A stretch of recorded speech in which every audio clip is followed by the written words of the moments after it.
Lord. ప్రభు అయిన యేసుక్రీస్తు నామంలో మీ అందరికీ శుభాలు తెలియజేస్తూ ఉన్నాను. బాగున్నారా? ఈరోజు నూతన కృపలో ఈ వాగ్దానము మీకోసమే. ప్రతిరోజు మీ కొరకు నూతన కృప వాగ్దాన కార్యక్రమాన్ని ప్రతి ఉదయము దేవుడు మీకు అందిస్తూ ఉన్నప్పుడు మీరు యెహోవా దొరకు కాలమని దేవుని వాక్యము ఇది దొరకు కాలమని మీరు వీటిని పొందుకున్నప్పుడు మీ విశ్వాస జీవితాన్ని బలపరుచుకున్నప్పుడు దేవుడు ఈ అంత్య దినాల్లో, కడవరి దినాల్లో మీకు మరింత సమీపముగా వచ్చి మిమ్మలను ఆశీర్వదిస్తాడు. హల్లెలూయా! ఆ సర్వశక్తుడగు దేవునితో మీరు స్నేహం చేయొచ్చు. ఆయన స్వరాన్ని మీరు వినొచ్చు. ఒకవేళ మీకు ఈ లోకములో ఎక్కడైనా దుఃఖము కలిగినా, దానిని జయించగలిగిన మార్గాలు ఆయన మీతో తెలియజేస్తారు. మీకు ఎక్కడైనా ఓటమి కలిగినను దేవుడు మీకు గెలుపునిస్తాడు. ఈ లోకములో మీరు ఎక్కడ ఎవరి ఎదుట సిగ్గుపడాల్సిన పని లేదు. ఓటమిని మీరు పొందరు. దేవునిలో ఉన్న సకల ఆశీర్వాదాలను మీరు అనుభవిస్తారు. దేవుడు మీతో ఉన్నప్పుడు. హల్లెలూయా! ఈరోజు చాలా చక్కని శ్రేష్టమైన వాగ్దానం దేవుడు మీతో మాట్లాడుతున్నారు. కీర్తన గ్రంథం 1వ అధ్యాయం 3వ వచనంలో చూస్తే, నీటి కాలువల యోర నాటబడిన చెట్టు తగిన కాలమందు ఫలిస్తుందని ఆ లేఖనాల్లో చాలా చక్కని వాగ్దానము వ్రాయబడింది. ఈరోజు చాలా ప్రీ ప్లానెడ్‌గా వెళ్ళినా సరే, చాలా అనుభవముతో వెళ్ళినా, లేకపోతే చాలా ఆలోచించి, చాలా నెమ్మదిగా, చాలా జాగ్రత్తగా అడుగులు వేసినా సరే, కొంత దూరమే వెళ్ళగలుగుతున్నాం. ఆ తర్వాత ఫెయిల్యూర్ అవ్వటము, దానిని కొనసాగించలేకపోవటము, మధ్యలో ఫైనాన్షియల్ డిస్టర్బెన్స్ అని, లేకపోతే ఆర్థిక వనరులు లేవని, హెల్త్ ప్రాబ్లమ్ అని, ఏదో ఒక రకంగా తిరిగి వెనక్కొచ్చేయటం జరుగుతూ ఉంటుంది. కానీ నిజమైన సక్సెస్ అదెక్కడ ఉంటుంది? ఎవరు సఫలులవుతారు అని బైబిల్ గ్రంథం దేవుడు తెలియజేస్తూ ఉన్నాడంటే, దేవుని యొక్క నీటి కాలువల యోర మనము నాటబడాలట. సాధారణంగా మనం గమనిస్తే ఆయా చోట్ల నీటి కాలువల మిగతా చెట్ల కంటే, నీటి కాలువల యోర నాటబడిన వాటికి విలువెక్కువ, ఘనతెక్కువ. ఎందుకంటే, అవి చాలా బ్రహ్మాండమైన కాండముతో కొమ్మలను వేసి, చాలా ఆహ్లాదంగా, చాలా డిఫరెంట్ కలర్‌లో, చాలా పచ్చగా ఆహ్లాదాన్ని వెదజల్లుతూ, పరిమళాలను వెదజల్లుతూ, ఫలాలతో ఘనంగా ఎదుగుతుంది ఆ చెట్టు.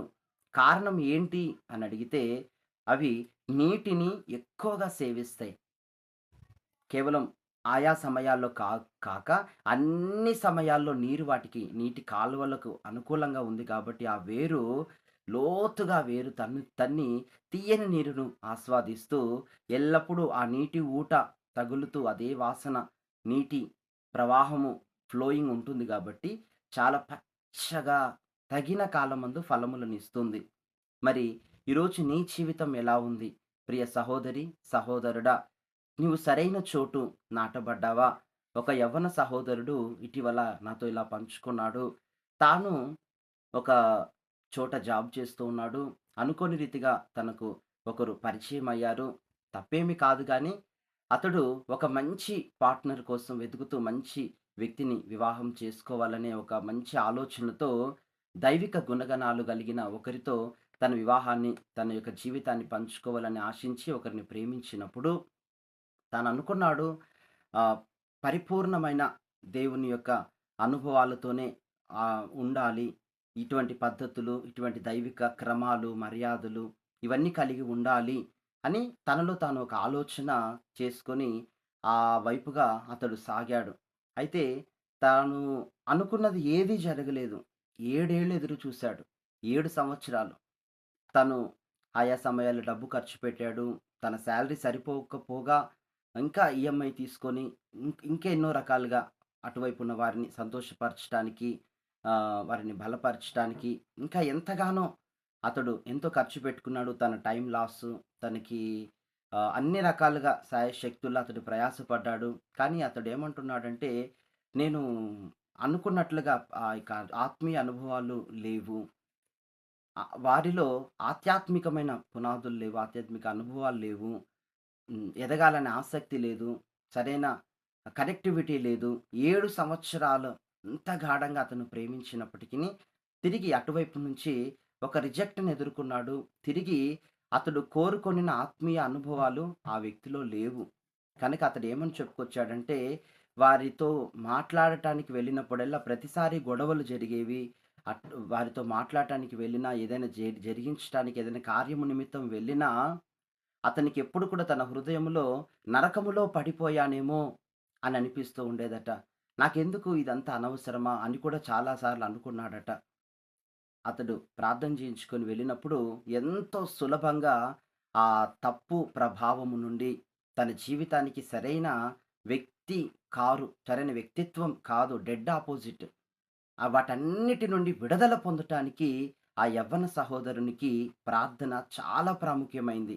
ఆ రోజు ప్రార్థించినప్పుడు ఆశ్చర్యకరంగా దేవుడు విడిపించాడు.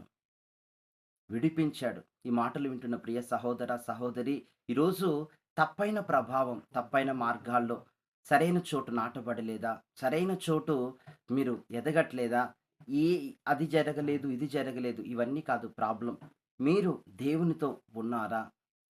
అక్కడ ఆ పై వచనాలను మీరు చదివితే, దివారాత్రములు దేవుని వాక్యాన్ని ధ్యానించువాడు ఫలము గల చెట్టుగా మారతాడట. ఆత్మీయ అనుభవాలు కలిగిన మహావృక్షంగా మారతాడట. దివారాత్రములు ధ్యానించాలట. దివారాత్రములు ఆ వాక్కును నోట నోట ఉంచుకోవాలి. హృదయమందు ఉంచుకోవాలి. ఆ వాక్యాలను ధ్యానించాలి. సత్యాన్ని, ఆ నిగూఢతను, ఆ ప్రగాఢమైనటువంటి ఆ భావాలను మనం ధ్యానించుకున్నప్పుడు మనలో దేవుని శక్తి సరఫరా అవుతూ ఉంటది పరలోకములో నుండి. హల్లెలూయా! దివారాత్రములు ధ్యానించినప్పుడు తప్పిపోరు. దివారాత్రములు ధ్యానించినప్పుడు అంత సులభంగా అపజయాలలోకి వెళ్ళరు. అంత సులభంగా తప్పైనటువంటి వివాహాల్లోకి, తప్పైనటువంటి స్నేహాల్లోకి, తప్పైనటువంటి వాటిల్లోకి వెళ్ళకుండా మీరు ధ్యానిస్తున్న ఈ వాక్యములో ఉన్నటువంటి ఆ నిగూఢత, ఆ సత్యము, ఆ దైవిక ప్రేమ, అంతకంటే గూడా పరలోక సంబంధమైన ఆ కనెక్టివిటీ అనేది, ఆ గ్లోరీ మిమ్మల్ని అంత తేలిగ్గా ఈ లోకములో పాపము వైపుగా మీరు వెళ్తానన్నా దేవుడక్కడ అడ్డు నిలబడి అడ్డుకుంటాడు. దేవునికి స్తోత్రం కలుగును గాక. ఆమేన్. కనుక మీరు ఆయనకి సమర్పించుకోండి మీ జీవితాలను. కన్నీరు విడిచి ప్రార్థన జేసుకోండి. ఇకంతా అయిపోయింది. ఇక నేను చేసేదేమీ లేదు అని జీవితాన్ని అట్లా విడిచిపెట్టకండి. చెల్లాచెదరైపోయిన మీ మనస్తత్వాన్ని కట్టడానికి దేవుడున్నాడు. దేవుని వాక్య భాగాలున్నాయి. దేవుడు మీకిచ్చిన స్థానాన్ని, దేవుడు మీకిచ్చిన ఆశీర్వాదాలను, దేవుడు మీకిచ్చిన పిలుపును అంత త్వరగా నిరర్ధకం చేసుకోకండి. దేవుని తట్టు తిరగండి. మోకాళ్ళేసి ఉదయకాలమే లేచి ఆ వాక్య భాగాలను బట్టి చదువుతూ దివారాత్రులు గట్టిగా ప్రనౌన్స్ చేస్తూ ఆ వచనాలను విశ్వాసముతో మీరు అనౌన్స్ చేసుకుంటూ మీ గదిలో మీరట్లా ప్రార్థనలో డీప్‌గా మీరు దేవునితో ఒక కనెక్షన్‌ని పొందుకున్నప్పుడు, ఒక నడిపింపుని మీరు పొందుకున్నప్పుడు, ఈ లోకములో ఏ సమస్య, మిమ్మల్ని ఏది చేయదు. ఆ యవనస్తుడు అన్నాడు, 7 సంవత్సరాలు మరి ఇంత ఉండినా సరే సంపూర్ణ సంతోషము లేదు. నేనేదైతే ఎక్స్‌పెక్ట్ చేశానో అది లేదు. ఒకవేళ నేను వివాహం చేసుకొని ఉంటే జీవితమంతా నరకపాలయ్యేది. జీవితమంతా స్మాష్ అయ్యేది. పాడైపోయి ఉండేది. తిరిగి కోలుకోలేని ఒక భయంకరమైనటువంటి ఊబిలో నేను పడిపోయి ఉండేవాడిని. కానీ ఆ రోజు ఆ ప్రార్థన, ఆ రోజు ఆ సహవాసం, ఆ రోజు దేవుడు నన్ను ఆ రీతిగా తప్పించాడు అనే ఒక సాక్ష్యాన్ని చెప్పుకుంటూ వచ్చాడు. ఈ మాటలు వింటున్న ప్రియ దేవుని బిడ్డ, దేవుడు నిన్ను కూడా ఈ వీడియో ద్వారా, ఈ మాటల ద్వారా నిన్ను విడిపిస్తున్నాడు.